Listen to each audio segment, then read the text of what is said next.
in effect, Mr. Benson Ndeta, a Kenyan industrialist, had put in a bid to buy Bamburi Cement.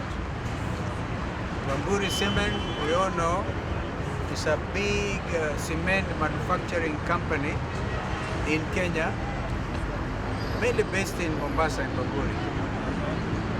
But Bamburi Cement has until now been owned by a French conglomerate known as Lafarge.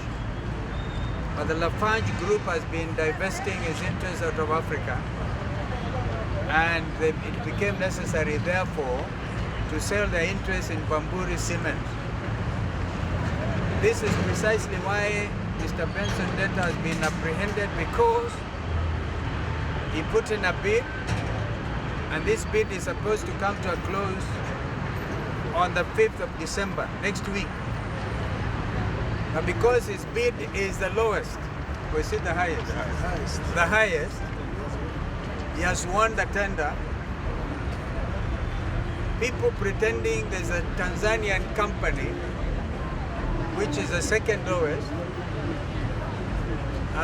Those people, we will be exposing them as we go ahead.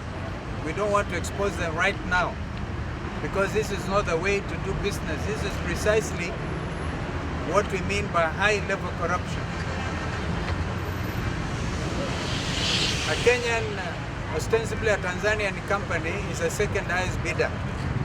But it is literally owned, they have formed a special purpose vehicle. They call them PSVs, in order to buy Bamburi Cement. And now, because Savannah Cement or Clinkers, Mr. Benson Ndeta, a Kenyan serious industrialist, was created employment for his Kenyan citizens, as now has to be abducted, literally, brought to DCI, and he must be produced in court.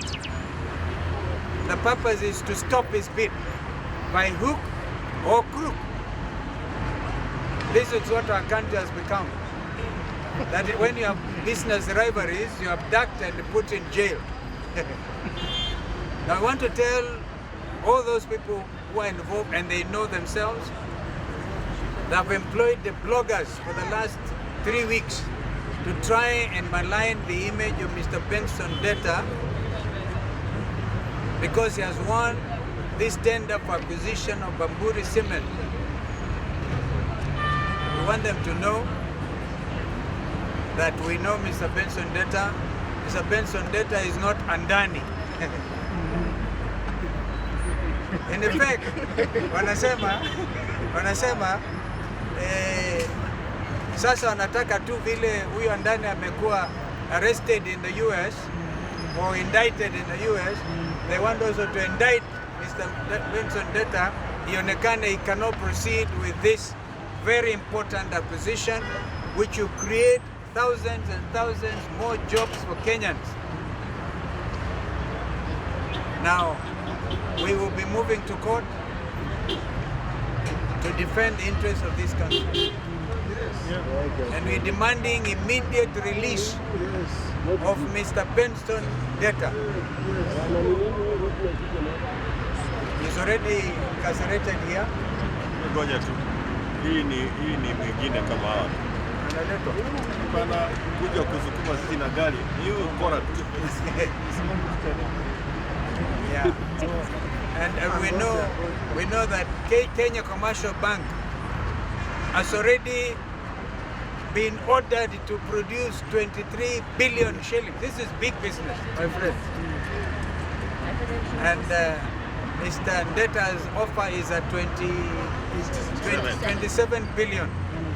This is why he cannot be allowed to win this bid. But we are telling them we are moving to court. The first thing is that bidding process must stop.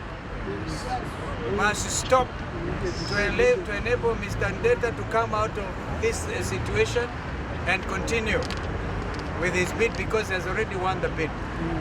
And we want the international groups involved to know that Mr. Our friend Benson Ndeta has no inkling whatsoever. He's such a hard-working Kenyan businessman who has dared to dream that he can actually go strong in the cement industry. We know others who have been trying to do these things. We know it's actually a conspiracy on the housing project.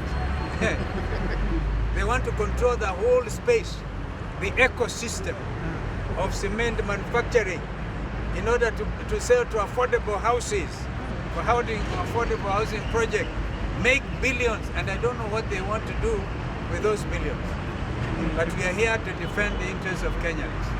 For hivyo, we wanted you to know, we wanted to release the media, and we want to go back because Mr. Benson Ndeta needs medical attention, and we don't see him with the need to keep him here until the morning when he shall be producing. It's not a flight risk.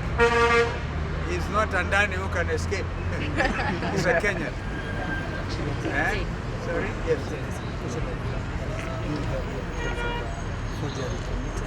The allegations. Yeah. What are the main charges? Why has it been brought? You know, they say that he was lent, he borrowed money from APSA to the tune of $35 million, which he used to develop Savannah. Okay, Savannah Cement. In fact, the name Savannah is that of his own daughter. It's named after his name. We have here Wakili Cecil Miller, who formed that company. That money that he borrowed so many years ago, now they are alleging that he obtained, I don't know what, he falsified documents. And even if he falsified documents, first of all, it's important to know, APSA, there's no complainant. That's the issue. Nobody's complaining. The bank is not complaining. So you can see the truth is what I've told you, that he must be stopped from acquiring majority interest in Bamburi Cement, period. So that, you know, the cartel leaders, and we know them, using special purpose vehicle, wachukue hiyo, alafu atengeneze ile cement inatoka kule, ndio itatumika kwa projects hizi ambazo wanaendelea nazo. And we are not going to announce that. Yeah. Well, we are yet to get the details about what has happened. Again, is there a government in place? How can you hire goons to come and beat people at a funeral? Because it was obvious Gachagua could not do that. He was just going there to mourn with the mourners. But, and Peter Mwadhi, we are looking for Mheshimiwa Peter Mwadhi because we are told he was also abducted. Because he was just about to invite Gachagua to make his remarks, give his condolences, and then hired goons. So this is a government of goons, state-sponsored terrorism. Hatuwezi kuona na nje aina hii jamani. Wasipokoma tutarudi mitaani. Sisi hatuna shida. Tuwapeleke nyumbani for you. Because wananchi wamechoka. Ready? Uko tayari? Wangapi wako tayari nataka tu?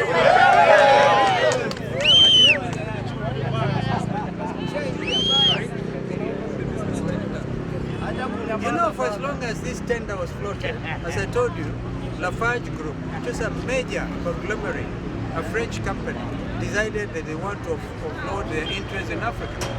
And that is the whole thing. And so, isn't it right that those in the cement industry, like our own Benson Ndeta, should show interest? Must it also be Mazima Mwindi atoke somewhere, kama ndani, wengine? And he has already organized funding from the international market.